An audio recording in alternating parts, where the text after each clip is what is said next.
भाई आप लंदन में क्या कर रहे हैं? वापस आए इस वक्त मुल्क में। आपके अपने लोग कह रहे हैं कि बेचैनी फैल रही है, क्यों नहीं आते वापस? दुबई में क्या कर रहे हैं आप लोग? वापस आए इस मुल्क में। इस मुल्क ने आपको नाम और मकाम दिया है। ये कौम, बदकिस्मत कौम आपको वोट देती है।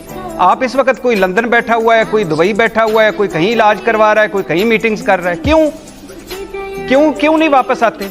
क्यों हमें छोड़ के चले गए इस बेयारो मददगार में?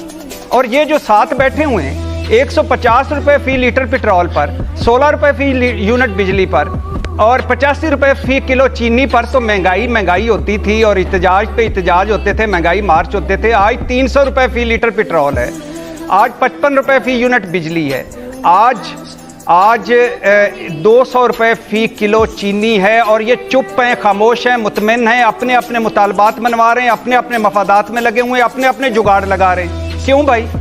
किस लिए? ये कोई जरखेज चरागाह है मुल्क आपकी? आप आते हैं, हुक्मरानियां करते हैं, अपने आबाई वतनों को लौट जाते हैं। क्यों भाई? ये 15 महीने की बदतरीन जो आपने हुकूमत की, रिकॉर्ड महंगाई, रिकॉर्ड बेरोजगारी, रिकॉर्ड गुर्बत, उसमें हमें क्या दिया?